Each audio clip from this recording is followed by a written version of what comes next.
बिस्मिल्लाहिर्रहमानिर्रहीम अल्लाहुम्मा सल्ली अला मुहम्मद व अला आलि मुहम्मद व बारिक वसल्लिम अलैहि। Dear students of second year biology and lecture 2, the on page 88 of your textbook, reproduction in plants is discuss. Plants reproduce both by asexual reproduction and sexual reproduction. So in asexual reproduction, layering, grafting and buddings are actually artificial methods. ये artificial methods of vegetative propagation है। तो ये horticulture की techniques हैं। Horticulture बेटा जी जो है ना वो उसमें सारे फील्ड्स हैं। सर ये ना कहीं होती फ्लावर्स के लिए होती नहीं, वो वेजिटेबल्स के लिए भी है, वो फ्रूट प्लांट्स के लिए भी है, वो एग्रीकल्चर भी उसमें शामिल है, उसमें जो है वो पोल्ट्री वगैरह बहुत वो है, उसमें लैंडस्केपिंग भी शामिल है। तो एक अलग फील्ड है बायोलॉजी का। तो लेयरिंग बेटा जी, the development of roots on a stem while the stem is still attached to the parent plant. ठीक है ना, ये पेरेंट प्लांट है, इसके साथ जो है वो एक स्टेम निकला है, शूट निकली है जो कि जमीन में सॉइल में चली गई है।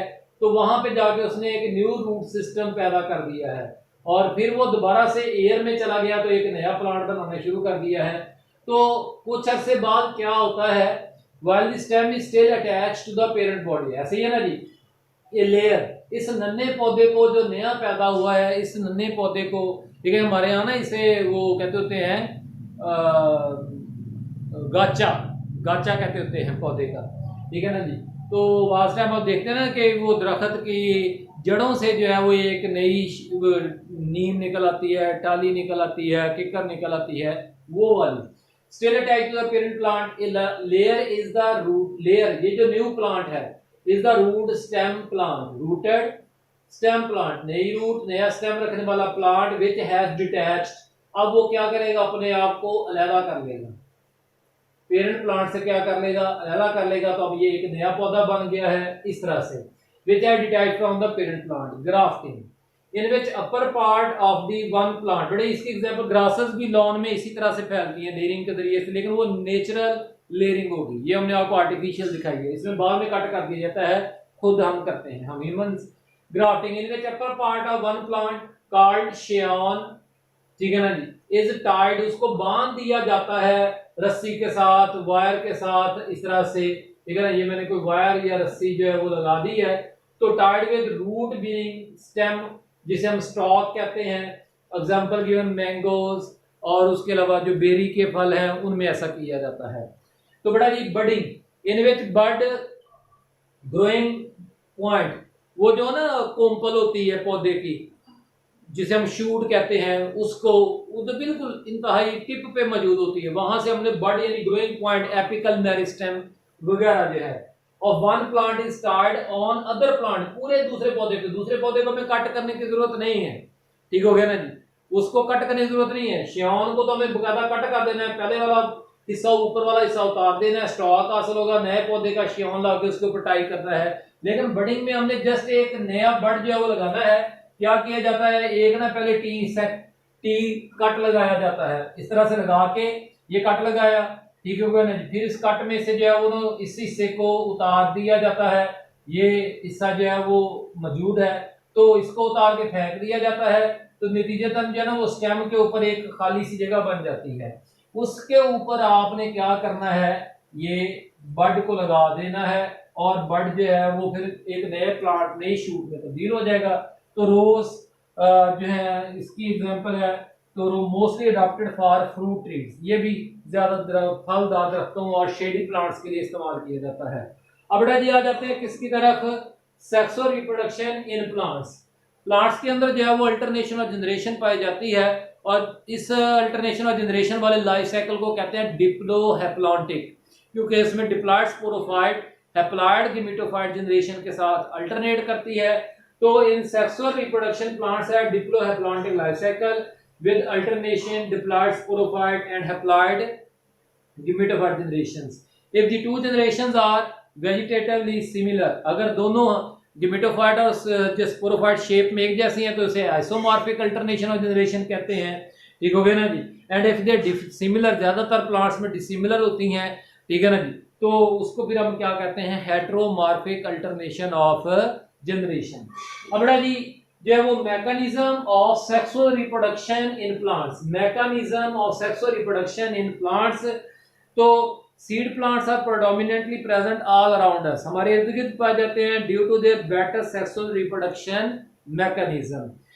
तो लाइक मॉडिफिकेशन ऑफ फ्लावर, बेटा याद करें फर्स्ट ईयर चैप्टर 9 में हमने फ्लावर को क्या कहा था, modified shoot which bear sex organs of plants.